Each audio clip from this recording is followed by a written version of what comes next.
Well, okay, folks, here we go. One more video. This one is called Just Coincidence. And there's no such thing as just a coincidence with God. Anyway, I just wanted to share that the eclipse is going to cross the country through all of this area here where the cursor is, coming down through there, and through there. So all those zones that you see, the red zones are the highest earthquake risk currently in the United States. The orange is the next level, the yellow is the next level down. So moderate to severe is the yellow, orange, and red being the most severe. So that gives you an idea what you're looking at here. And again, the path of the eclipse is going to go through 5, even more, moderate to severe earthquake zones. Oops, I just clicked the wrong button here. So anyway, with that, I will read the note entitled, Just Coincidence? ? For those people who have been following my last several notes and videos, we have been seeing an incredible number of coincidences accumulating as it relates to events of the next roughly 7 years. But just today, both through my own personal study as well as the work of several others, there is now much more to add. Some of it is just too much for me to type out, and it is very well covered in a video produced by someone else. So I will leave the bulk of that to be explained in that video, and I will link that at the bottom of this note. I did take the time to verify most of what is covered in the video, so I'm confident about sharing it with you. One little hint about a portion of that video is that it speaks about how the path of the about to happen August 21st, 2017 total solar eclipse will cross quite a number of moderate to high hazard risk seismic zones. See above USGS photo. Of course, we've already gone over the photo. And one of those, the New Madrid seismic zone, will also be crossed by the 2024 total solar eclipse nearly 7 years later. And that eclipse will occur on the first day of the Hebrew month Nisan, also known as Abib or Aviv, depending on how, different sects of Judaism or different, like from whether it's the Ashkenazic or Sephardic, they will pronounce things differently. Different letters sound differently in their languages, or in their version of Hebrew. So that is referred to in the Bible as the beginning of months, and is just 14 days prior to Passover that year. Now, on to just a couple of things the Lord led me to research today. My wonderfully beautiful wife, abortion survivor Carrie Fisher, and just for those who may not know, she actually miraculously survived her mother's abortion attempt on her life nearly 49 years ago, and is currently a pro-life speaker, motivational speaker. So she and myself had just arrived at the grocery store this afternoon to pick up some spaghetti sauce for dinner this evening, and the thought occurred to me to see what the names of the planets, sun, and moon might be in Hebrew, and if those names had any other meanings.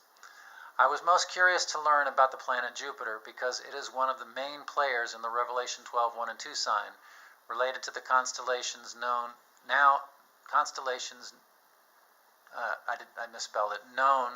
in our modern day as Leo the Lion and Virgo the Virgin. Just FYI, I did learn, by the way, that the Hebrew names for these two constellations do actually match the above-mentioned Latin names.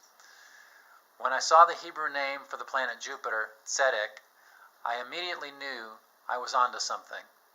Tzedek is most often translated as righteousness, but among other things, it can also mean justice, fairness, honesty, and integrity. And it talks about Yeshua. I didn't write this in here, but it talks about Yeshua deciding with fairness for the meek. So I'll go on. I believe most Christians are familiar with at least half of that Hebrew name from Genesis 14:8, which records, "Then Melchizedek," or how we would say it in more English-type terms, Melchizedek, but it's Melchizedek, king of Salem, brought out bread and wine, and he was the priest of God Most High. Hebrews 7:1-3 also records his name, saying, "For this Melchizedek, king of Salem, priest of the Most High God, who met Abraham returning from the slaughter of the kings and blessed him, to whom also Abraham gave a 10th part of all," first being translated King of Righteousness, and then also King of Salem, meaning King of Peace. And remember that. I don't know if I cover it in the note, and just so I don't forget, I'm going to go ahead and mention it here. One of the places that it's crossing is actually, the eclipse is crossing on the coast of, I think it's the first big city, the big city closest to the coastline in Oregon is Salem, Oregon, and it's named, it's short for Jerusalem. So, and at that moment that the sun is in eclipse there, that moment is sunset in the Jerusalem in the Middle East, the exact minute. So that's not coincidence, my friends. So anyway, let me find my spot. Who was without father, without mother, without genealogy, having neither beginning of days nor end of life, but made like the Son of God, remains a priest continually. Now let's look at the sun. One of the Hebrew words for sun is Hama, which means rage, heat, or fear. The other word is the word Shemesh. When I saw the word Hama and its other meaning, rage, I immediately thought of the terrorist organization Hamas. Interestingly enough, the first occurrence of the word Hamas in the Bible is found in the story of Noah. Genesis 6:1 states, or 6:11 states, "The earth also was corrupt before God, and the earth was filled with violence." That's Hamas. Perhaps another connection to something I mentioned in a previous note, when I mentioned the connection between, as it was in the days of Noah, so shall the coming of the Son of Man be. In other words, and it's not written in the note here, but in other words, what I'm inferring there is, we're having a lot of trouble with Hamas and other terrorist organizations today, and I know there's been prophecy of, attacks and things like that. There have been some minor attacks here in our country. I mean, 9/11 wasn't exactly minor, but, some other smaller attacks. But we need to be vigilant, folks, and we need to help our law enforcement. I thank God for Donald Trump, who's, regardless of whether you like him or not, I thank God that he's standing against terrorism. He's not going to put up with it, and so, I'm grateful for that. Anyway, let's move on. Okay, now let's look at the moon. The Hebrew word for moon is levanah, and though it doesn't appear to have another direct Hebrew meaning, in Yiddish, which is a mix of Hebrew and German, levanah also means brick or tile. Now, what came to mind here was that oftentimes bricks and tiles are used in the construction of walls, and walls are built to keep out many things, including rain, snow, and extreme heat from the sun and cold. But also, walls are built oftentimes for security purposes to keep out unwanted and dangerous people. So maybe another meaning to the moon, brick wall, blotting out the sun, is God encouraging us to build walls against Hamas and other terrorist organizations and others who plan evil against our country.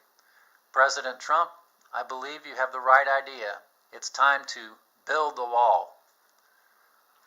Well, I think I will conclude this note for now, but please do hang around long enough to check out the other links below, including the video I mentioned, as well as the other 2 notes I've posted in recent weeks. We'd also appreciate you checking out our business and ministry links as well. And I don't know how well you might be able to see them on the note here as you're looking at them. If you can, great. If not, again, I'll put a link to the Facebook notes in the caption underneath the YouTube video, so you can find the link to the Facebook notes there, or to one of them, and they'll link to each other. So, and there's also links to our ministry here. There's a link right here to the 365-day Earthquake Maps album, which the last 365 days, as of 2 days ago when I recorded this video, there's like 5 or 6 different maps, one of the entire nation, one of the entire world actually, one of the nation, and then 3 or 4 of selected areas in our nation and the earthquake risks in those areas. Or the current earthquake activity, I should say, not just risk, but activity, which tends to indicate some level of risk as well. So anyway, and there's also down here at the bottom of this one, there's a detailed eclipse video. That is put out by Steve. I don't remember exactly how his last name is pronounced, but it's Cioccolante, I think. He looks to be Asian, but I know he lives in Australia. He pastors a church in Australia. Talk about some other amazing details. You will just be blown away. The scientific connections, different things related to the Hebrew language. Unbelievable. So I would highly recommend that you check him out. And I can't remember the name of his ministry, but just try to find Steve Cioccolante. I believe it's CioccolantI,